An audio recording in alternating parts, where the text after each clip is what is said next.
Welcome, everybody, to the Baseball Blueprint Podcast, your home for all things player development. We are here with Coach Andre Butler. Dre, it's fantastic to have you on the show, man. It's great to be here again, and especially with you. We had a chance to work together in Florida, and I want to definitely get back to doing that again with you. But it's great to be here. Always a pleasure, man. So let's dive right in here. We'll start. Let's get a little backstory here for your journey up to date. Just a summarized portion of, hey, here's where I've been. Here's kind of where I'm moving towards now. Yeah, so played Division III baseball at Eastern University. I believe it was the best place for me. Didn't realize that at the time, but when I look back on my now coaching career and even my playing career, it's exactly where I need to be. Had an opportunity to be an assistant coach at Swarthmore College under the coach who coached me, Matt Maykiff.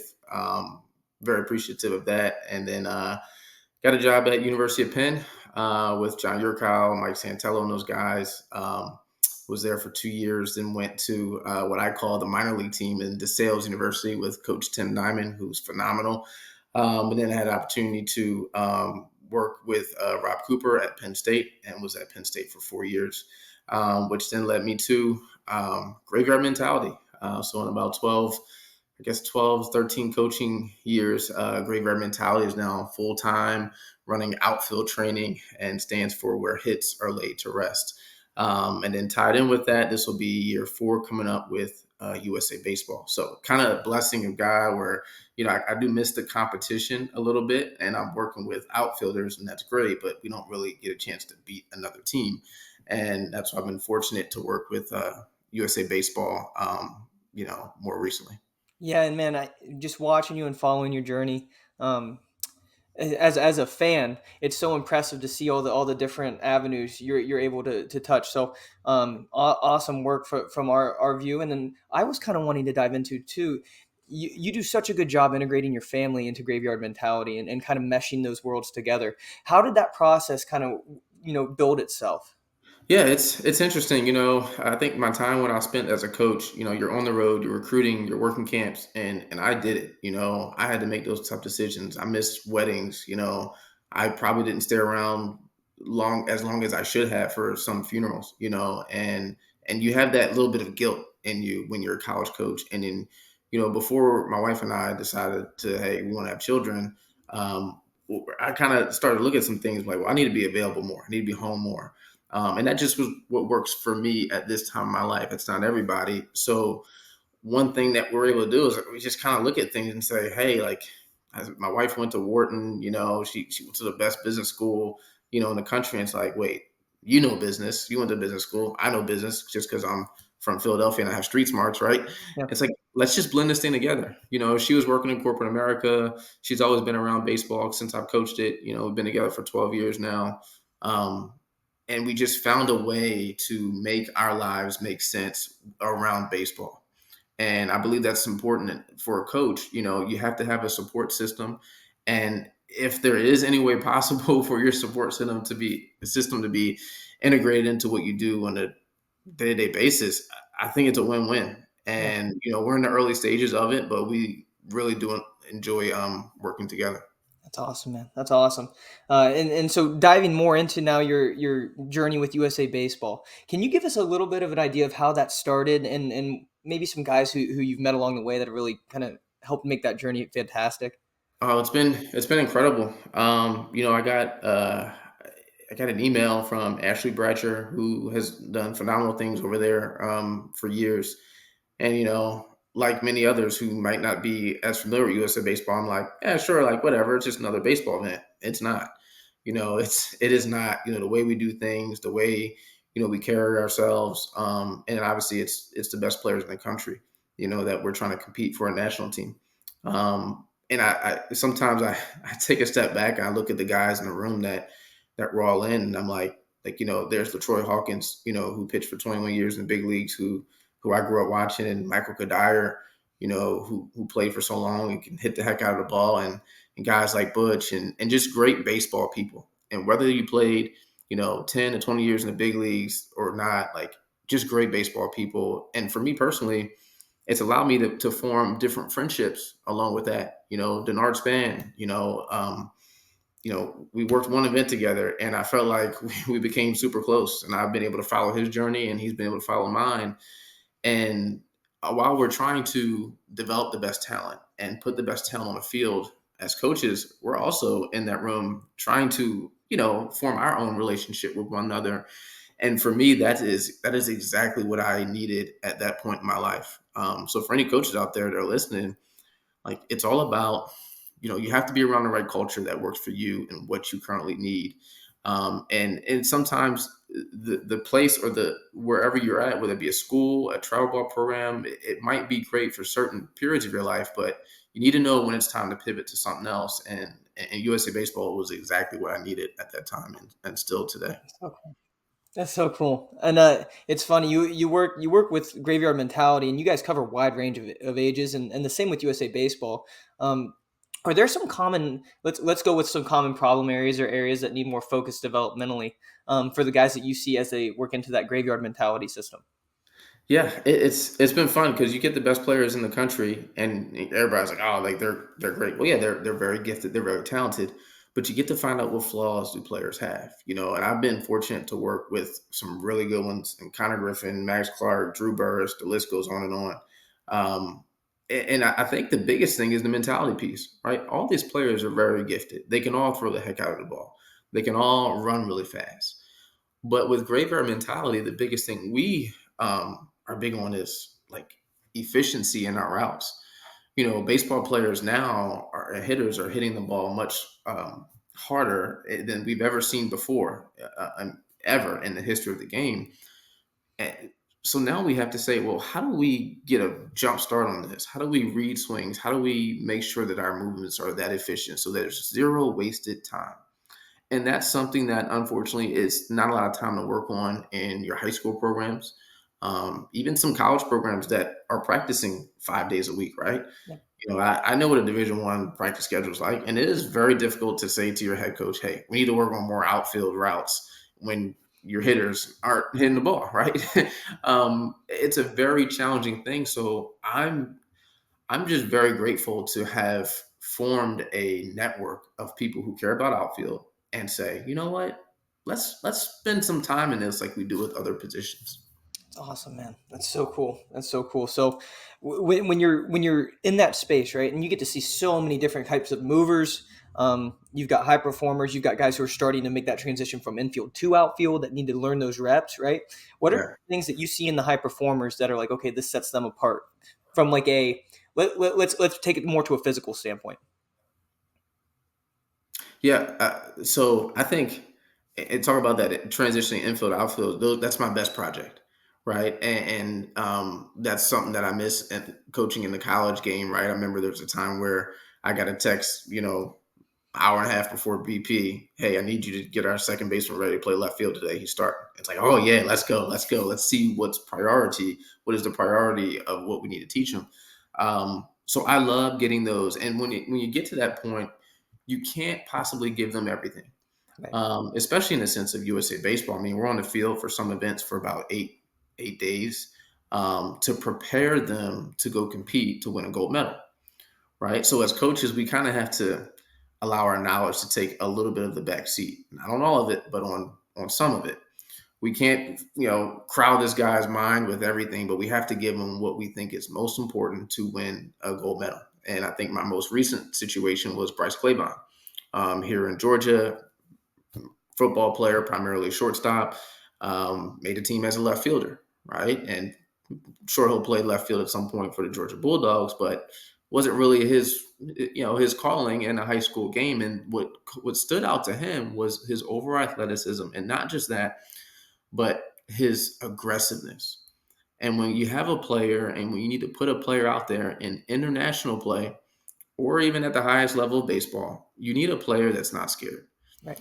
And a lot of times, there's not a lot, but decent amount of times, there's some players that are playing this game scared, whether it be pressure from family, pressure from coaches, or just pressure that he puts on himself. So what I try to do in my coaching style is, how can you just allow the players to be relaxed? It's similar to how I teach hitting and how many other folks teach hitting, where you want your players to be relaxed. Hitting's already hard enough, calm them down. Well, A fly ball in the outfield is usually one of the longest plays in a baseball game, right? It's Yeah. hit, and the bigger the stadium, the longer it seems. The ball's hit up, everybody, all eyes are on you, and you're like, oh man, what if, what if? Mhm. Well, we want players to play with instinct. That's why I love football players. I love, all those two sporters. And all the guys that I kind of end up liking a lot, right? They end up making my favorite list. Yes, they're gifted athletes, but they all have one thing in common, and that's that aggressiveness. I'd rather teach a player, hey, we don't need to dive in that situation, right? Than he just doesn't want to dive at all. And we focus on learning how to dive, making sure our two arms are out, like the smallest details of it so that they can stay on the field and be healthy as well. Yeah, and that's awesome. That's one of the benefits of being able to get involved with those graveyard mentality camps. And if you haven't yet, check out the Baseball Blue Book app. You're able to find all those events, the locations, the times, and you'll be able to sign up through links on that app as well. So find Andre's information there. You'll be able to make things way easier through that app. So as we get going through this process of instructing these guys on what it means to play with aggression, and not just doing that, but to do that with confidence. As a coach, where do you see that process take them in terms of, okay, this guy he's looking like a possible collegiate athlete. When that switch flips, how big of a jump is that for you? I think it's a big jump. And the first time that I can check the box and say, hey, he's got it, is I need to see him make a mistake. Yeah, Like I need to see. That was one of the hardest things about recruiting in the Big Ten was you go watch a game and it's like, oh, it was good, but you want to see like what else is it? What's in there? What else is in there? And you want to see a guy make a mistake because you want to see how he responds to it. You want to see how he pivots to that mistake. One, just during the play, right? You dive, you drop it. Like, is he getting the ball in with like his accuracy is off, or he knows how to get it in? He doesn't compound the mistake. And then two, what's he like when he comes back in the dugout?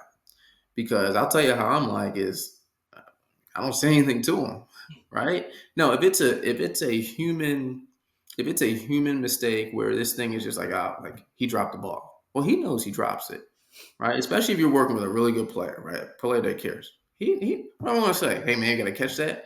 Like obviously, right? If yeah, anything, we say, hey, get him next time. Let's go. Because as long as your name's still in the lineup, I need you ready to go and swing it back. And then the following inning, I need you ready to go and go out there and shag some balls.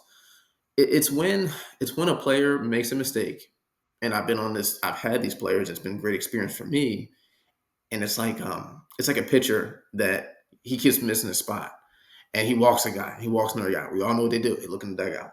It's like, dude, if I want to come get you, I'm gonna come get you, yeah. right? He looks at his pitching coach, and it's kind of like that for the outfielders. Like he looks at his outfield coach. And it's like, and what that is a way of how we were raised as young kids, right? You think about a 5-year-old, a 6-year-old, 7-year-old, they're looking for that approval from their parent. And when you get on the field, it's like, dude, I'm here, right? But I almost want my outfielders to be like, coach, we have a relationship. We'll talk about it after the game, but I don't need you out there looking at me of if like you're expecting me to say something immediately. Right. That's when I know that they flipped that switch because it's not about me, right? It's them versus the ball. And when they can do that, they can play at a really high level and really not care. You care about the result, but if the result isn't what we like, they learn how to move on. That's awesome, man. That's gold. Wow. For any of you younger players listening to this, that is some deep level mental game stuff that if you have access to it, anything heads up baseball. There's actually a book called The Mental Game of Tennis that plays right into that kind of thought process with kind of a self one versus self two type construct. So that's really good. And Andre, kind of along that path, you have so much information, and from seeing you in action, it's fantastic. Just your process of when to say what and how to say it is super impressive. Are there some individuals in your life that throughout your coaching journey you've been able to look at and say, hey, he's really impacted how I teach? Yeah, I think, and I've been fortunate to have a really good journey. I think guys I played for, Matt Midkiff. I think he was my first real. He's at Swarthmore College now. I think he was my first real experience of not only father figure, but like, hey, here's a guy that's going to get on you, but he's going to care, and you're Yeah. going to realize he cares more than he gets on you, right? So I found that like really balance of having some good mentorship around me. Guys like Rob Cooper, Tim Nyman again, and even assistant coaches that I've worked with, Ross Ader, Mike Santello. I've been fortunate to be under, so to speak, right, for a lot of staffs. And generally, I think if I look back at my 12-year or my 10 years of coaching, I think I've always, except for 1 year at Penn State, I think I was always the youngest coach on staff. Yeah. And personally, I've always liked that. And even today, I'm 34. It's getting harder to do that, but I still like finding myself like with USA Baseball. I'm usually the youngest guy in the room, and now I'm like, man, this guy's younger than me. Maybe it's starting to get to that point, but it's just allowed me to learn from people. But then it also has allowed me to get experience taking a leadership role amongst Mhm. them, watching them, allowing them to watch me do Yeah. it. So I think those guys in general have really helped my career. And now that I'm getting to that level, I want to be the one that does it for graveyard mentality. So like we have coaches that work camps with us, and I always want to try to pride myself on doing whatever I can to help somebody's career. Yeah, and that's awesome. I know for me personally, I was in a position at Eckerd last year where um, I felt confident in my ability to teach, but there were moments where the content felt a bit foreign to me coming from the infield space, and a lot translates, but there's also a lot that doesn't, right? So being able to get involved with you, and I mean, Andre, we spent 2 days together, changed my Yeah, world. You know what I mean? It gave me a yeah, different perspective of what I needed to hunt for my own development. It made me better. So thank you. And I'm sure for the coaches who have worked with you that are working that same process as well. I know they're getting out of it what I got out of it. So that's awesome. We really appreciate that, man. thank you. That's awesome. So here's one of the questions we like to ask on this podcast, and it can get as deep or as shallow as you want to take it. Sure. Can you give us 3 lessons learned throughout the journey that you'd want to give to a younger coach or maybe someone who's thinking about working into this space? Yeah. Be where your feet are, which I know is a common thing that people say, but you know, don't don't go chasing the bag. Don't go like chase. Okay, I'll give you one and two right here. Be where your feet are. Yeah. Right. Eh, leave it at that. We all know what that means. Like you don't need to chase that opportunity elsewhere unless it's there, right? Go for the interview, do Mhm. all those things, but work with your guys. Don't ask yourself, don't take a job and be like, I'm gonna be here for 2 years. All right, I'm gonna be here for 3 years. I'm gonna be here for 1 year. No. This ain't you're not a player, right? You're a coach. And then chase opportunity, not dollar signs. Yeah. I was in a position I just explained this scenario to one of our interns for Graveyard. And my first year coaching at University of Penn in the Ivy League, I was a substitute teacher in Philadelphia. I needed to make some extra money. So I said I'll substitute teach, and I just felt like I was not, and Coach Yurkow was like, yeah, sure, go ahead, make some money. Cool. And I'd show up to the office and, I never miss practice. I get there around 2, practice would start at 3, 3:30. And I was like, that's cool. But I just didn't feel like I was getting that making the full impact. I didn't feel like I was getting the full experience as well. Because I knew if I was going to be in that office, there was going to be other things for Coach Santello to give me to do. But I was making money because, well, we got to eat. And I was fine. I was eating, right? Year 2 at University of Penn, I said, you know what? Screw this. I didn't enjoy being in a teaching setting in a classroom, right? I like being outdoors. I said, I'm gonna be more in the office. I'll go in, work office hours like everybody else, so that when we transition, we used to ride carts from, and it would be cold. And if you missed the cart pull up, you had to walk all the way to the coach's office. But I wanted to be there on that cart. I wanted to listen to what those guys were talking about. I wanted to know about who we were recruiting and not just show up to practice. And so I said, let's be around. I just found that year 2, I was able to make more of an impact and probably more so just learn than really even the impact. But I was able to learn more. So that's 2. And I guess 3 is you need a support system. It's a very difficult profession. When I first, started dating my wife, I told her, look, here's what it is. Like you either in or you out. And that was part of the confidence that I instilled in myself. And I wasn't going to let anybody deter me from whatever God's plan was for where I'm going. And then even still when you're in it, you still have to hold boundaries on things. You still have to make sure folks understand you're not going to be around as much because baseball's played in the spring and we recruit in the summer pretty much all year. So that would be my third one is you need that support system, and you need to understand when it's time to pivot in your support system as well too. That's awesome, man. Wow, that's some good stuff. Selfishly, for the listeners who know, 99% of these questions are for me. This is something where I'm being very selfish with this, but I have the feeling that a lot of you guys listening are ones who have like minds, and we want to learn about the journey. We want to learn about the teaching process. We want to learn about what the lessons that were learned are. So, Andre, that's fantastic, man. That's so good. And I think one of the things I wanted to bring up to you, just because as you start to see more information coming out at the higher levels, we now have 3D data available to the public, when it comes to anything from prep step timing to technique to route efficiency, stuff like that. Are there some notes that you would want to give to someone who, let's say we've got a high school, lower level college coach who's interested in trying to get better at teaching their outfielders? What are three things that you'd say, hey, you need to address these topics? I would say, and some of them are based off of more mechanics or certain plays. Yeah. I brought some of these things up to big league programs to see if they track it. Some of them do not. In fact, many of them do not. Um, and some of them can be difficult. But balls at the wall. Like what's the rate of us catching a ball at the wall? Period. Yeah. Right? I think if every team knew that, they would know exactly what to work on at practice. If we're talking about we don't have enough time already for outfield, well, why are we just getting the random fly balls that is so easy to catch? We don't need to work on the can of corners. We know that every outfielder, as they grow up in high school or in middle school, they struggle with the ball at the wall. So that's one that I'd say we have to work on that play from a short distance first to Yeah. get them comfortable.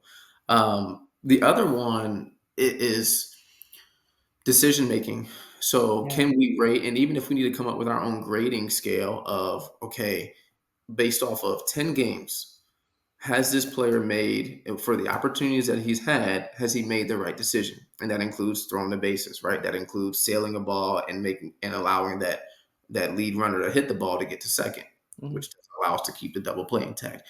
If we look, and then we can track and say, did that guy that hit the ball end up scoring? Okay, and we can come up with a grading system that says you're giving up X amount of runs based off of the negative decisions that you're making, Yeah. um, for our team, right? It's incredible. It's almost like I like that concept too, because it turns into almost a modified outs above average system where now you're introducing, okay, there are some physical attributes that we can measure differently with outs above average, but now it comes down to your mental, right? Yeah, Are you providing with something you can very much control? Are you providing more value or less value to your team? That's yeah, awesome. Wow. that's it. And this was the hard one. The last one was hard. I asked this to a big league club, and for balls batted, you look at a range. Like, so you have to understand an outfielder's range. Okay, Yeah. this guy generally can catch a ball within this range. Cool. For balls batted at a certain mile per hour, Mhm. what's the likelihood of him catching it? Yeah. Right. So now again, and then that also you have to put in there the trajectory of the ball, Right. right? Because ground balls are out, right? Three hoppers are out. But now, like a certain launch angle of the ball within his radius, how many times is that ball caught versus not? And you have to make sure you weed out like what is easily a hit. But to me, like a line drive, when you can read it right, isn't always a hit. Right. And that might help. I've sat in rooms with coaches before. I've sat in offices with coaches before and have said, man, this guy gets the best jumps, or man, like this guy, like his range is better. But I don't have the facts to give you that, Right. right? And it takes time. It takes a ton of time, and You it need a works. sample size, right? Yeah, it works for a program, that is on the field with their players a lot and wants to dive into maybe just one of those things Yeah. to understand who they're going to play. Well, and the beauty of that too, that's so good, right? I think when you look at even what current outfielders are saying, right? Because now the analytics have become such a huge thing in the media as well from a technique standpoint. The first thing that like regular fans look at it as like, okay, why are these routes so inefficient, right? And Yeah. those outfielders will tell you, you will see ball flight, but you can't see the spin per se. Like we can read bad angle to a degree, but Right. especially in the corners, it's so much difficult to feel that spin. You get a ball off a ready bat to like the left center gap, that could curl and have you cause like a head turn move to try to track back to the left, or that might carry more into the left center gap, right? Yeah. So it's one of those things where when you're teaching that process, I got caught with it last year with my guys at Eckerd, where I'm trying to focus on route efficiency and trying to focus on the directness of a path to the ball, right? Hmm. When really the efficiency and the technique, right? That's what I should be hunting, the efficiency and the jump, right? Hmm. And so that's something where as I felt that and started recognizing, oh, the guys who cover the most ground and are able to make the most plays are those guys who read the flight the soonest and can move the soonest. Then you start diving into prep step technique and positioning, stuff like that. And to that point, it could be as easy without going into all of that data. It could be as easy as a home and away split, right? Correct. So, what does he do when he's home versus what do you do when he's away? As far as a backdrop, when you're home, you should know your field, you should know your surface, all that good stuff. But when he's away, when we go play, let's say if I'm in the Ivy League, right? You go play at Harvard, it's cold and it's an open space. Like he always seems to make mistakes at Harvard and Dartmouth and Brown, right? There's something going on there with that outfielder. And what I always try to get myself away from is saying like, oh, this kid's just not good.